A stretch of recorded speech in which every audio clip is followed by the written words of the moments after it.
Ordinary people leading ordinary lives, achieving the extraordinary. That is what this show is all about. Join us now for Champions of Challenge. On Champions of Challenge, we meet Gil van Elsland. Gil, you said something very interesting a while ago. You said that you wouldn't give up what you have learned with your MS to go back to what life was like before you had MS. No, I couldn't do that.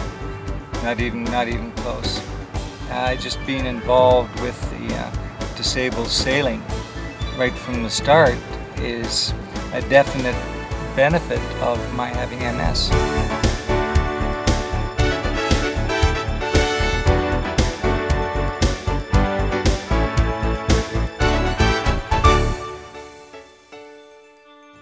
I asked Gil how the Disabled Sailing Association was started in Alberta. We were part of a pilot program. It initially started as an offshoot of the UBC, or the Disabled Association of BC. They had it started through Sam Sullivan a few years back, and yeah, okay, thanks. So what they did, one of the following years after they were started, they sent a Sunbird on a road trip out to the Glenmore Sailing Club, who agreed to sponsor it for a couple weeks, just to see if there was any interest in the disabled sailing community. Obviously there was an interest. Oh yeah. There was they put a tiny little ad in the Sun, and just got a whole bunch of phone calls from it, of which mine was one. So they sent it out here for 2 weeks, and they had members of the Glenmore Sailing Club volunteered to assist with the loading, and yes, look out for that boom. Boom! You'll find out why it's aptly named. So we sailed it every day for 2 weeks. Had a little bit of media coverage, I think, back then too. And at the end we had to send the boat back. So we had a little huddle, and asked if any of the disabled members wanted to continue sailing. And everybody agreed unanimously, and we said then, well, we have to get official, and we have to start a Disabled Sailing Association. We have to start a club in order to fundraise. So we did, and we had to literally grassroots beginnings. We had to pass the hat around, gather enough money for postage in order to start fundraising. When we first started, we used to take the boat on the trailer, tow it onto the shore, and then load a person right from the a platform into the boat. Then lower the boat with the sailor right into the water. So that was fairly. That was fairly time consuming, so we obviously didn't continue with that. Okay. That's good, yeah. All right. This system right now is called a Hoyer lift. Is that in? Yeah, it's in. Good. Right there. Okay. Thank you. How does that feel? It feels great. Cool.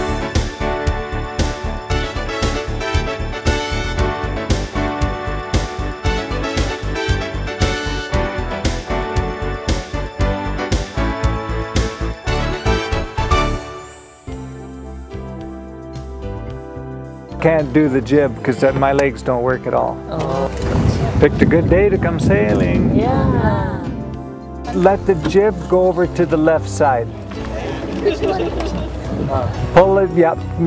Okay, yep. Pull it. No, you pull it and let the other side loose. That's right. Who will? Me? You don't need to cleat it unless unless we actually. I'll tell you when. Yeah. There's a big boat. That's the SS Moyer. We started with the Sunbirds, which is a sailboat. When remember when Rick Hansen did his Man in Motion trip around the world? When he was in England. Margaret Thatcher was the Prime Minister then. She presented him with a modified Sunbird. So it had some modifications done to it, and that was a gift.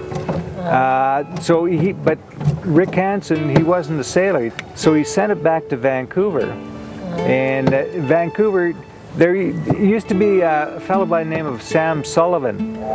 He's a high-level quad. He's in a power chair with automatic hand controls. And he's very motivated. He used to be the mayor of Vancouver. Oh, this is the one who presented the Olympic thing? That's the fellow. That's the fellow. What's his name again? Sam Sullivan. So he started the disabled sailing in Vancouver. So they started with this one sailboat. It was modified, and they got some more. They raised some money. They bought a few more. So, and I think it was the second year after they started. They sent one of their Sunbirds over to the Glenmore Sailing Club for 2 weeks just to loan it and see if there was any disabled sailors. Well, I had sold my Fireball and pretty much given up sailing because I had no movement, of my legs and stuff. So we sailed it for 2 weeks, and at the end of it all, myself and there was about seven others. I can't remember, I could be wrong on that number, but we decided to start our own club here. And so we passed the hat around to get money for stamps, and we raised, it was over 100,000 the first year. We got a lot of money. And with that, we went to Don Martin Yachts in British Columbia. And they said to him, will you design us a boat from the ground up for the disabled? Yeah. So he did, and that's the kind of boat that we started buying. So that's how the Martin 16 got started, and now they're all over the world now. Oh. Martin 16s. So the other thing that this club in particular did is we started a sip and puff program. So we have a person who's high-level quad. We lift him up with the Hoyer lift that he used to get me in the boat. Put him in the boat. He leaves his chair on the dock, and we set him up with a sip and puff program. So he's got all his controls are led to this battery-operated winch, and he has a little control panel in front of him, and he times it. So the light will blink on the jib or the main or the rudder, and he times it, and then he can sip or puff, and that controls it up or down, left or right. So we have people who have no movement at all below the neck. In fact, they can't even see who they're sailing next to. They have to turn the boat, and they can come out of the hospital bed, load them into the boat, and they can sail competitively and win. So that's the beauty of this program. And before we started that, there was no sailing opportunities for the high-level quads. So we're feeling pretty good about that. Pretty pumped. So that's basically the start of it. As a disabled person, quite often you're limited to pretty sterile urban areas, but to be able to break loose, get out on the water, and to be in control is a really wonderful experience. One of the real powerful emotional moments for me is to look back on the shore and see my empty wheelchair.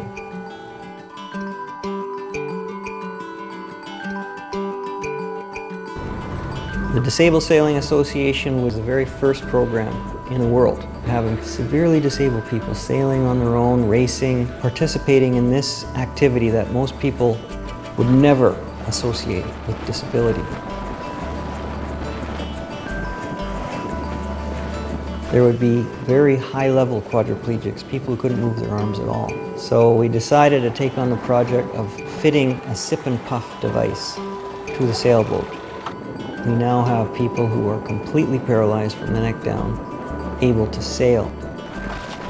There's one straw for the helm and there's one straw for the sails. So it's pretty intuitive. You sip to starboard and puff to port, and with the sails you puff to let the sails out and you sip to bring them in. You're able to just fly along on the wind and tune the sailboat to go as fast as you can go.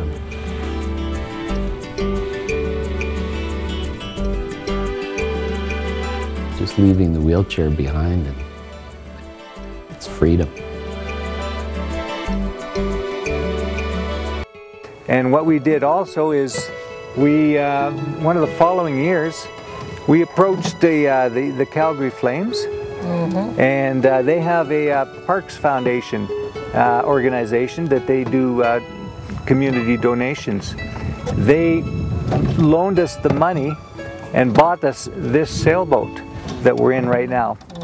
Really? So yeah, so we went, looked to see where we could find one, got the best deal, and we had a big Calgary Flame C right on the sail. You might have seen it. So yeah, that's so now we can take community partners out. So we can take groups of kids all summer long and introduce them to sailing and high-level quads.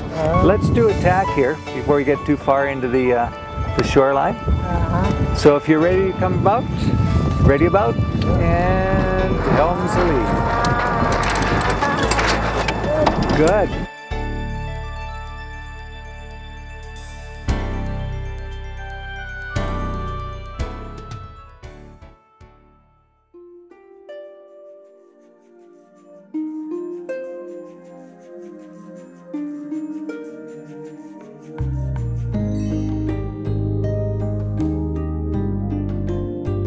You always want to make changes. You don't want to just sit and complain. You want to leave things better than the way they were when you found them. So. See, this is a pretty good experience. This is everybody's first time sailing? Yeah. First time. Well, see, and now that we've had this club, you have the opportunity to come sailing. Whereas you probably wouldn't have done this before. Also, Gil, can you tell them how, you know, when I go with my friend, Yeah, and Nina? yeah, that a lot of the sailors here need someone to go with them in the boat. That's right. Well, I'm a volunteer. So, yeah, and we have tons of volunteers who come out with the club, and if you don't know how to sail, we supply a volunteer to go with you, free of charge. So, and we also have sailing lessons and courses, so we can train you as well. Just a second, do another tack here. Yes. Ready about? And helms alee.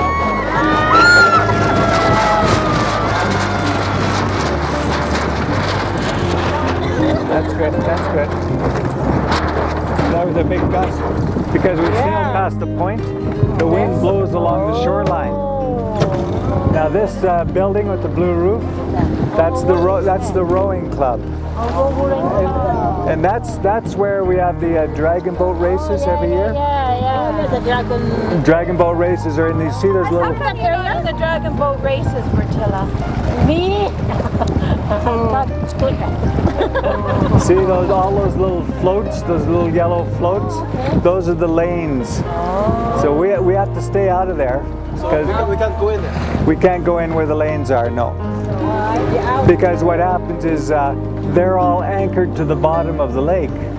So we might catch some of the lines and pull them out of place. Heritage Park. That's heritage, yeah. Okay, pull the main in a little tighter. Just a little tighter. Keep going, keep going. Keep going. Keep going.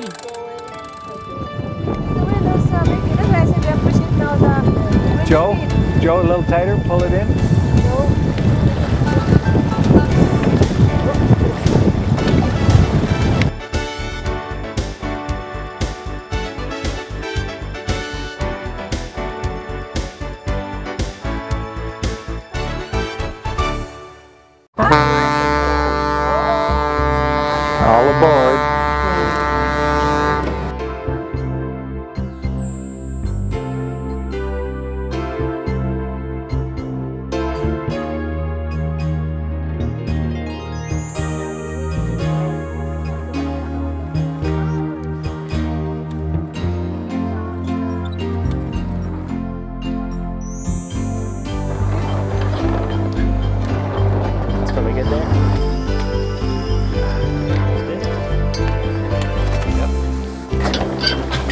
Thank you. Ah, that's a life, eh? Yeah. Don't even have to move my own feet. Thanks very much. And she's all filled up with gas, ready to go. Yeah.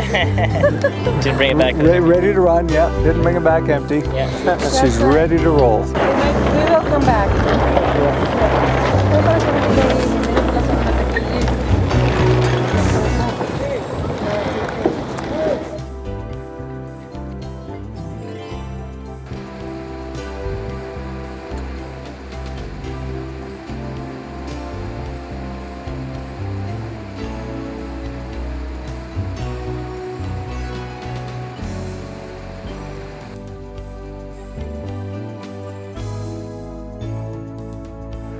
What I have to do is I have to drive with my legs in the wheel well. Oh yeah. And otherwise I have a problem with spasms. So this way, my foot is stuck in here, and the other foot is stuck out here. So I don't have anything anywhere close to the brake or gas pedal. Anytime I'm on the water, I'm fine. I don't tend to overheat as quickly as when I come ashore. You come ashore and you get the massive spike in temperature from the land. Well, it's you know, you can dwell on the negative or you can dwell on the positive, and that's a choice that I can make, and anybody can make. So go through life looking down or looking up, taking in the opportunities. And if you don't, you're going to miss some opportunities.